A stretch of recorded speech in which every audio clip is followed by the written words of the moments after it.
believe it or not, because starting with an element,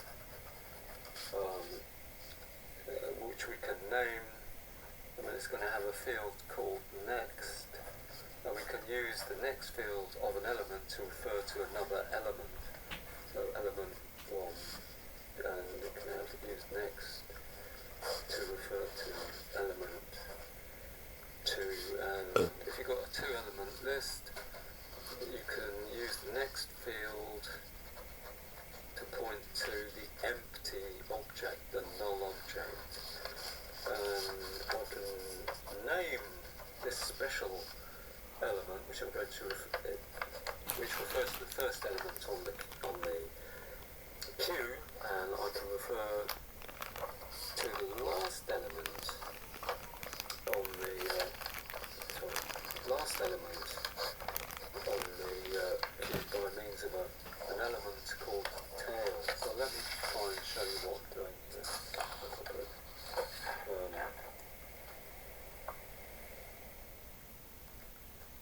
If I can find it, let me just see. Yeah, so let me scan. Very good, is it?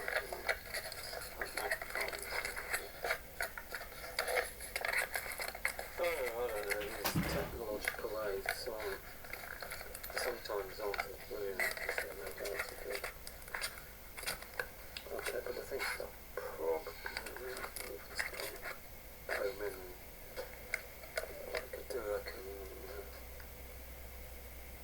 see if I can make this a little bigger. Yeah, should be able to make that bigger. So what I've got here, using linked list, the building blocks are these objects called elements, and they contain a next field, and the next field is actually going to point to or refer to element 1.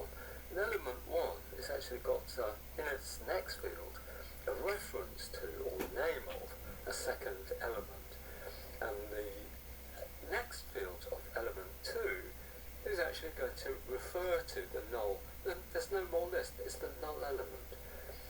But I've got, this is probably a bit wrong, but I've got an element called head, which in fact is going to point to, let's call this element 0. So it's a 3-element list, 1, 2, 3. So head is actually going to point to the first element of the list, and the first element of the list is going to point to the second is going to point to the third is actually going to refer to the null because there's no more to come. And the tail object is going to simply point to, in its next field, to the end of the queue. And the head of the queue is going to always point to the first elements of the queue.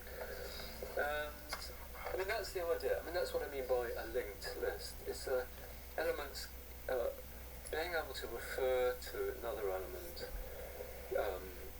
on the queue. There's absolutely no problem at all. And I've actually given you all the code you need to understand what are the particular operations involved when it involves adding something to the queue or taking something off it. A queue is a first in, first out, and presumably this element here was the first to be put on the queue, and then I added another, and then I added another, all at the end of the queue. So these are going to take their turn. Priority is being given to this element here.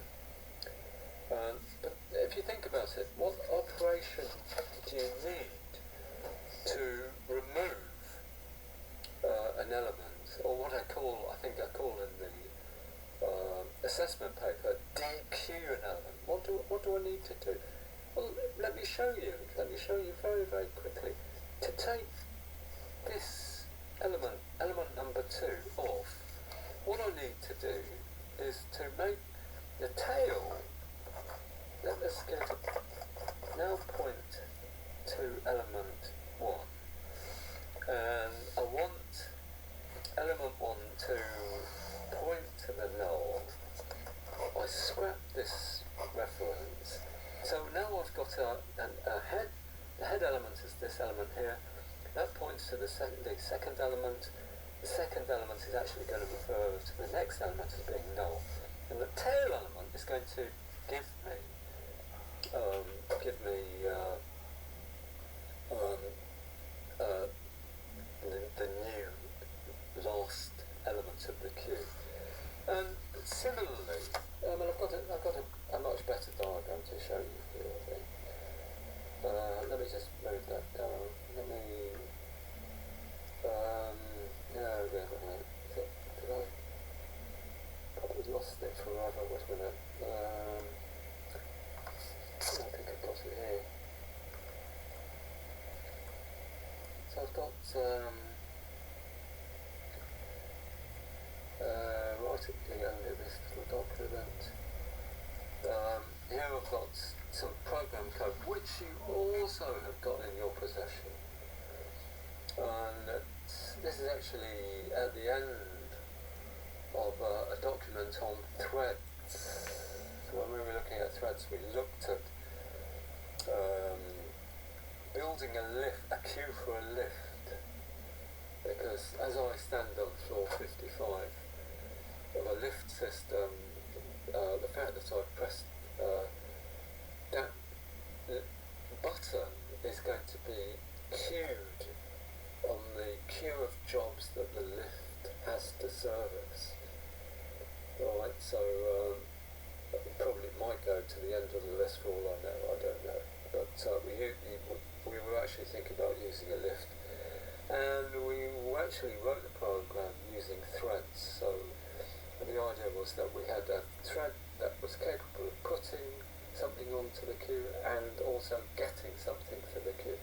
I mean, it represented the actual lift, and it wants more work. No. It represents the controller, which is actually going to channel all the work that comes its way by means of people pressing buttons, put all that work onto a queue, so that a lift can take something off the queue if it wants to do some work. Like, which floor does it go to? 55? Fine. Okay. And I'm actually using... so I've got an operation DQ here, and if there's nothing in the queue, there's no jobs waiting. I'm just going to have to wait. Otherwise, what I'll do is I go to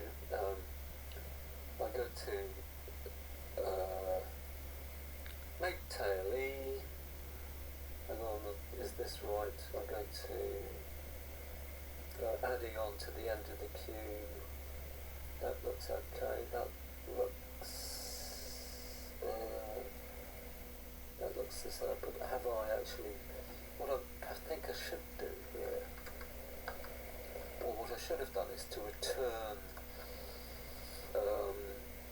If there's something on the list, I want to return tail. And okay, because the tail points to, refers to the last thing on the queue. If the queue's not empty, what I need to do is to return the element.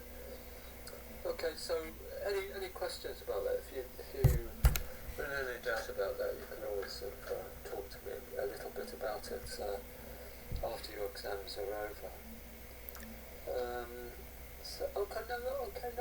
I'm doing enqueuing here. I'm putting something onto the list, so that's perfectly okay. If I'm taking something off, what I want to do is to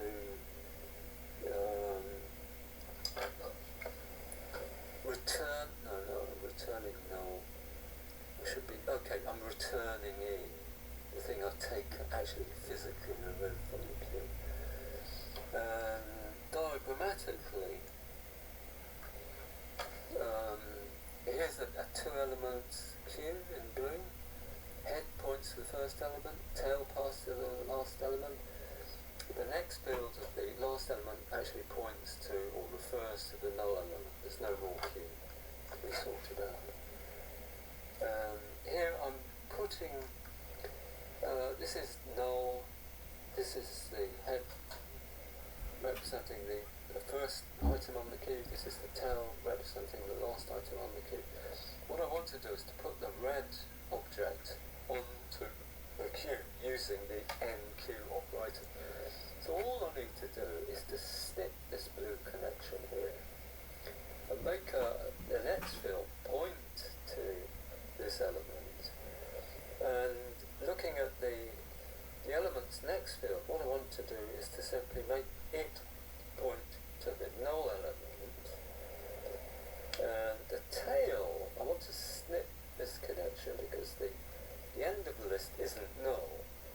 The end of the list, the new end of the list, is the line or the reference given in red. So it's this object here. So hopefully that's reasonable. And so you need to do some work, and I think I've got a BBB